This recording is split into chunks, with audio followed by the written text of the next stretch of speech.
Hello everyone, welcome to Faces of Falls Church. We're really excited that you're joining us today. We have with us a long-term Falls Church resident, Mark Byrne, who is a founder of Absurd Productions Pictures. Welcome to the studio. Thank you, thanks for having me. So tell us a little bit about yourself and about Absurd Productions Pictures. Okay, I live in the Falls Church, downtown Falls Church, and before that I lived out in the apartments on the edge. So I've lived in the city about 15 years. That's a long time. Yeah. And I founded Absurd Productions Pictures in around 2000, and when I was still living in Arlington. And so we've been around for almost 20 years. It might have been a little before that.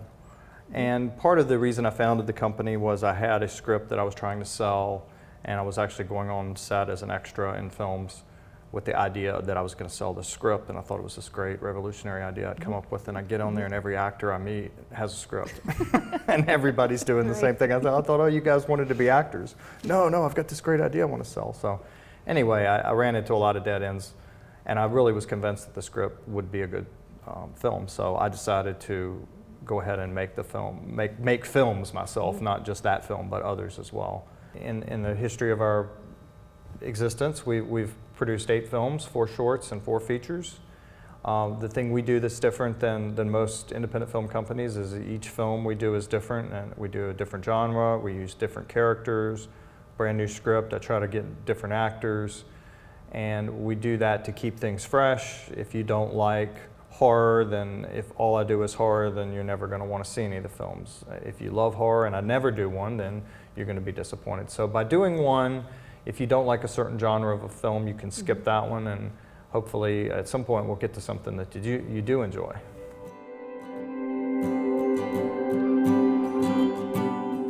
Your wife acts in some of your films, right? Yes, she's been in all of our films except for the first one, which The Worker Bees.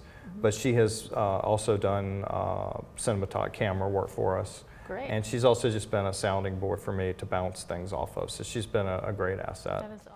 So I have been working with Absurd Production Pictures for 15 years.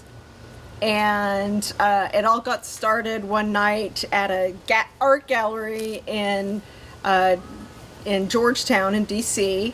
Mark was there showing some old black and white films because he was looking for people and having people work on his film, A Taste of Desperation. And I was friends with the gallery owners, and they invited me to come down to see the movie. So I went down there, and that's the night that we met each other. And he called me up soon after and asked me if I would have a role in the film. Turns out to be the bad one, the femme fatale in the film noir. And we've been together ever since. That I just do a lot of different variety of things. I do enjoy shooting camera, and I also help out a lot with the cast's clothing or things like that. Also, I edit all the scripts. I do a proofread and go through every script when Mark is finished with it, and not only pick up errors with something like I might say, well, this doesn't sound quite right, or maybe this is too much cussing, or a little bit something like that. So I'm an artist. I'm a painter. I paint acrylic on canvas. I do very colorful stuff. I call them my floral abstractions, and I've shown in a lot of places, but they usually end up in the films, so they've been in a lot of the films as just in the background.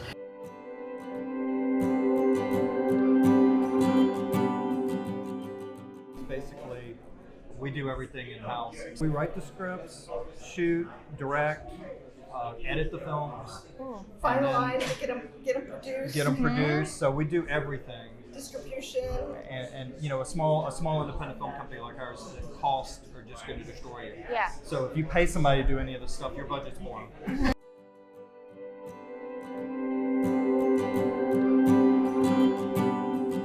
Well, we met on the set of one of Conrad's films, the first one. First Gypsy Vampire. So I want to say, 2006? We were the prisoners of the Gypsy Vampire, who apparently doesn't actually drink blood or do anything like that. I never understood how you could be a gypsy and be a count, because a count is a landed title, and you have to have land, and if you have land, you're not a gypsy. So I guess you just call me a jack of all trades because I've learned just about every job that has to be done, one way or the other. I've done camera work, lighting, makeup, sign props, built props. Done a fair amount of acting. I do most of the music for Absurd Productions, or at least have so far. Hopefully we'll get some more variety in there. The thing that Marvin won't say about himself is that he really can do everything A to Z. He could direct a film, he can do the music, he could act, he could write, he can do everything. And the other thing is Marvin never leaves a detail out. He'll notice little tiny things that other folks won't notice, and I think it's just from his experience, and he's probably seen this fail in the past, so he sees it and he remembers these moments and tries to avoid them a second time. So that's why he's so valuable on the set.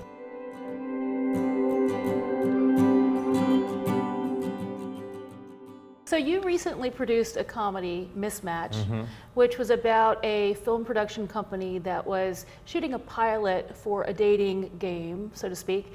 And it was a little bit different in that it actually paired people who potentially would not like each other so that you could solicit antagonistic feelings or something like that. So talk a little bit about that film. You know, what I did was I looked at our litany of what we had, and I recognized that we were low on comedy, and that's such an important film style that everybody loves. It's probably the most popular style of film. And so I felt like, well, we really need to do a comedy. We did a dark comedy, but we need to do what's called a light comedy.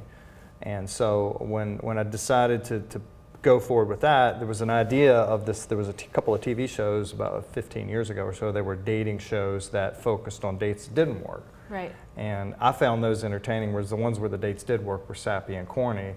I found the ones where they didn't work were actually original, and you had these crazy characters that, well, how nobody was ever date them. So what were the characters that you had? What were some Oh, of them? let's see, we had a conspiracy theorist, we had a hippie chick, the main character was a goth, we had a know-it-all, we had a braggart, workaholic, we had a player guy, a sorority girl, a gossip.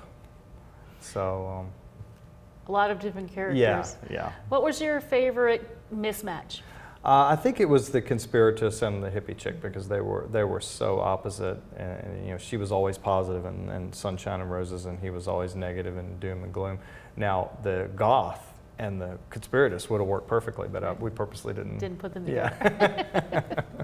Yeah. So you shot a lot of that film, or most of it, on green screen. Talk a little bit about the challenges and the successes that you had with that. The only thing in that film that wasn't shot on green screen was a studio where my character and the technician were kind of watching what was going on. But the room where they were supposed to be, that was all green screened, and we had the character that wasn't talking in a small box in the bottom, and then the main character was up here. And then when this character talked, they'd switch. So but both of those characters were always against the green screen. Everything else in the film was against a green screen. Lots of little things that would come up. You know, some people would come right in, and we shot everything with the same lights. The lights were always in the same position. The camera settings were always the same. And you would think by doing that you wouldn't have any problems. But you know, you have one person that's a couple inches taller or a couple inches shorter, that could create problems. It could be what clothing they were wearing, the way they were sitting, any number of variables. But you know, there would be a place around somebody's elbow that would be very hard to deal with, or over their shoulder. And the next person, it would all be clean. Right. And so it was quite a bit of work. It took me 4 full-time weeks to edit a 52-minute film, which, you know. Is a while. Yeah, and most of that was playing with the green screen. Right. You showed Mismatch at Clarendon's Beach Shack here in Falls Church. So this film took about 4 weeks to edit because of the green screen. There was a bunch of complications with it, but I think you'll like the way it looks. It looks very clean. And the difference with this film, this is the first comedy we've done since our first film, The Worker Bees. And I kind of stayed away from comedy for a while because if it's not funny, then you failed, right? So hopefully this is funny. This film is going to be available free streaming. There's going to be no DVDs, no Amazon, none of that. So it's going to be 2 places you can get it: AbsurdProductionPictures.com and the Mismatch IMDb site. And I'm hoping to have it up within a week or 2. So you guys are the first ones to see it. It's not available currently, but hopefully if you keep an eye on it. Hey Mark, who made your website? Oh, James did.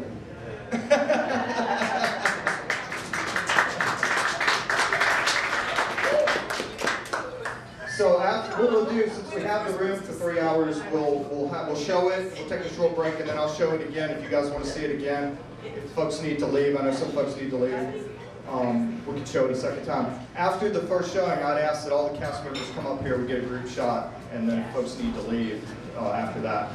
So the two reasons that this is being shown free of charge is one, it's a marketing tool to try to get people to watch the other films. The other is a thank you to all of the cast members and fans and friends of the company that have been supportive over the years. So this is a way of giving back to you guys. So I just want to have everybody that's in the film, I'm just going to introduce everybody. I want to thank my wife Donna for putting up with me.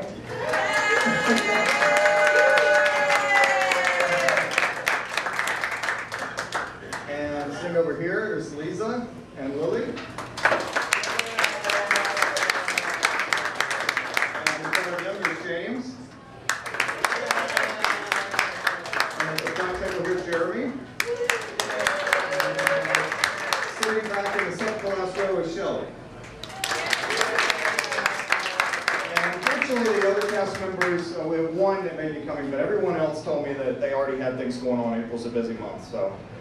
Julia, the star, moved to Portland, Oregon, although she's not here, and everybody else had things going on. So anyway, I'm going to go ahead and get started, and then afterwards, before anybody leaves, cast members just come on up and we'll get the group shot. All right, thanks.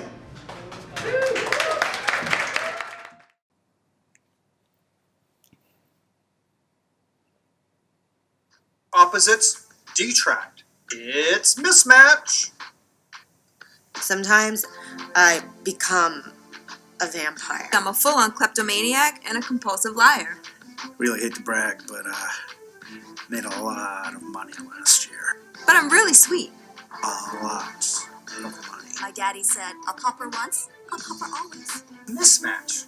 People watch other people suffer, then they feel better about themselves. Like, man, just put on some Jerry and chill out. I'm all about beating everybody's biz. My goal is to attend all the big finals, and if not, just watch them on TV.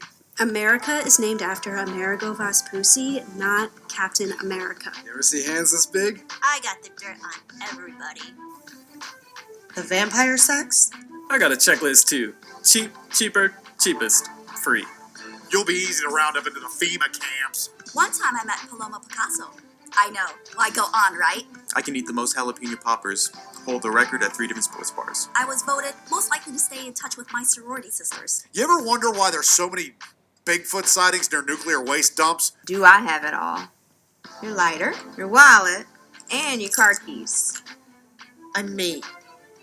Me and a stunning amount of ignorance. I just walk up and say hello. Damn it! They never like me. The next morning, I say goodbye. Jack Ruby killed JFK and Oswald. Ruby then switched bodies and became Matthew McConaughey. But you know what it's like to be important at work. I'm unemployed. The surf breaks both ways, Lance.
So the fourth film I did was Forbidden Room, and that was where we really started to use Falls Church. We shot up in front of where the old post office is, where the Harris Teeters, and the street across where the barber shop and the market there and all that. We used those two streets, and we also used the park over there, Big Chimneys. Right. And so we got a lot of locations there. Most of the rest of it was interiors. And then for Small Fish, Small Pond, we shot interiors here in Falls Church. We shot at the former Hong's restaurant, Right. which is now the locker room. Yeah. Right. And then we also shot at Clarendon's for that one. And then the next one, Too Many, we shot in the back of the post office. We knew it was going to be torn down. And That's where the Harris Teeter is now. yeah, where the right? Harris Teeter is. But there's a ramp, and you could never go back there because it was, you weren't allowed back there, but the property was abandoned at this point. So I went back there and shot along that ramp, and you didn't realize how creepy that door was. I remember that. And you look in there, and you felt like somebody was hiding below the door, was going to jump up and rip your face off. So I got some shots of that. And then the next film, Subconscious Reality, we shot over by the not the post office, the rescue squad. There's a trail along the creek there. We shot there, and then we also shot up here by Dominion Beer and Wine. There's a row of trees that reminded me of the trees that used to be by the post office. Had the post office been standing, I would have shot up there again. I don't know what my affiliation, I just love that post office for some reason. And so anyway, that row of trees reminded me of the post office, so we shot there for that. And then Mismatch was more interior, so we didn't have anything for that.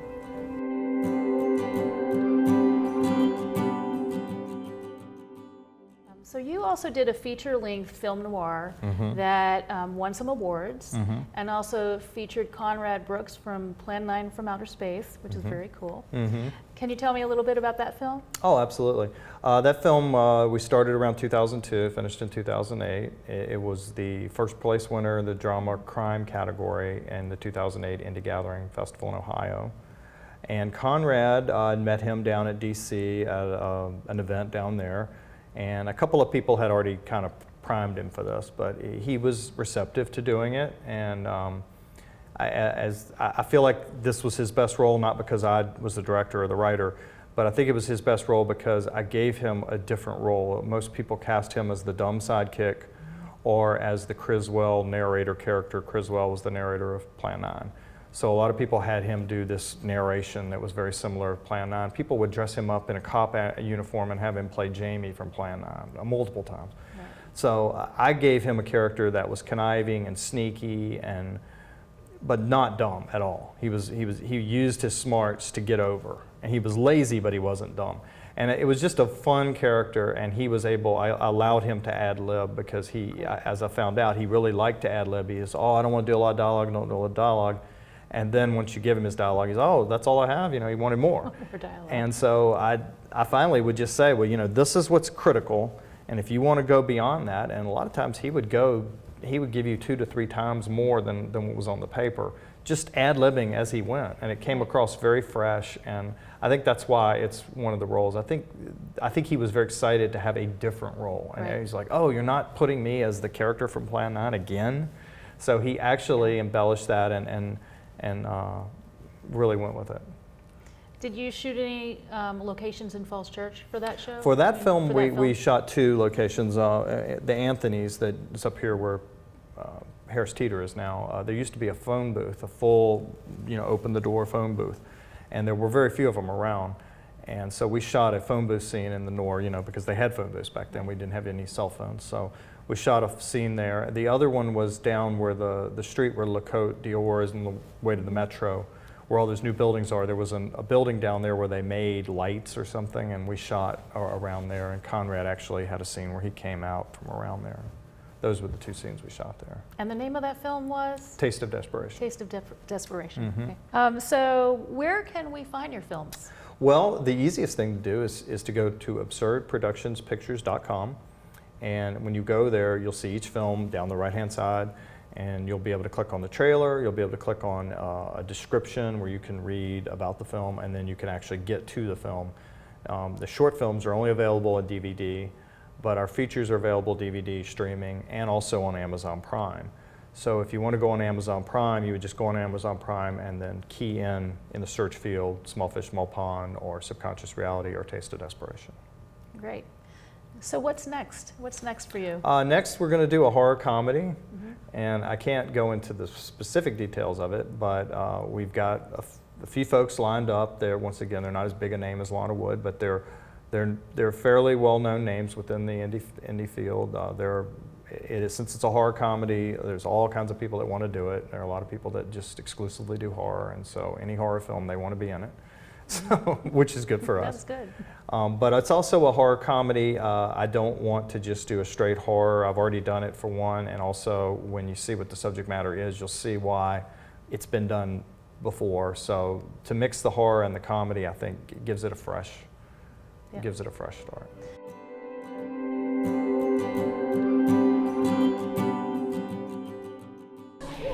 Is Bigfoot out now? Or? Yes. Yeah, we had the Bigfoot premiere we had at a theater in Maryland, up in Frederick, Maryland, at a regular theater.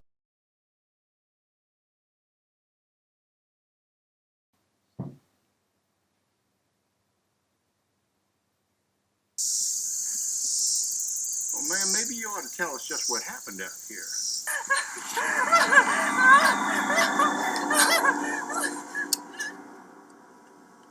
Alter. Alter.